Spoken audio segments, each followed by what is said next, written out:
Hey everybody, Anthony here.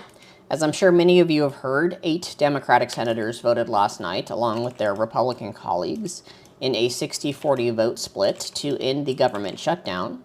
in a move that is considered by many, including myself, to be a betrayal of the Democratic voter base, a betrayal of their fellow Democratic senators, and everything that they have been fighting for over the last 40 days at great cost to the American people, including but not limited to the extension of critical healthcare subsidies that would allow millions of Americans to access healthcare at affordable rates next year, rather than the nearly doubling that would happen if the current Republican bill is passed. Those 8 Democratic senators are Catherine Cortez Masto of Nevada, Dick Durbin of Illinois, John Fetterman of Pennsylvania, Tim Kaine of Virginia, Jackie Rosen of Maine, Jeanne Shaheen of New Hampshire, Maggie Hassan of New Hampshire, and Angus King of Maine, who is an independent. Now, just to be clear, this was the cloture vote that happened last night, which is basically a vote to have a vote. There are many more steps that still need to occur before the actual Republican funding bill is passed, and there is still time for these 8 senators to change their minds and vote against the final vote to pass the bill. Although I do think that that is unlikely, considering that, coincidentally, none of these senators are up for re-election in 2026, and 2 of them are planning on retiring, which I think explains why they felt that it was safe in the first place for them to vote against the healthcare interests of their constituents. So what is it that we as a Democratic voter base can do in reaction to these votes? Well, first of all, if you are a constituent of one of these 8 senators, and especially if you are a constituent of the last 3 that I mentioned, which is Jeanne Shaheen of New Hampshire, Maggie Hassan of New Hampshire, and Angus King of Maine, I encourage you to pressure them as much as you can to change their vote before the final vote that will occur in a few days' time. Even if you are not a constituent of one of those 3, I still encourage you to contact your senators and pressure them to change their vote, as there is time for that to happen.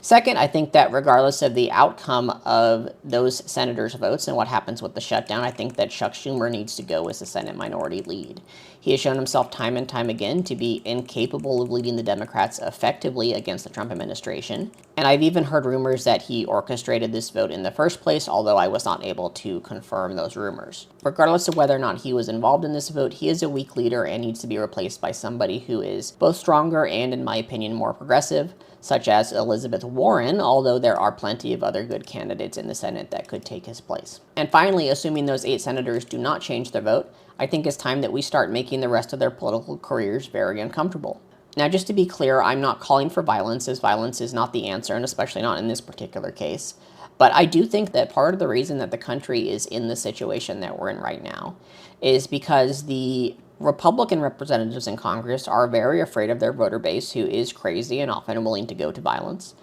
And the Democrats are similarly not afraid of their voter base at all, because they know that worst case scenario, what's going to happen if they vote against this is that we are still going to vote for Democrats because the alternative is worse.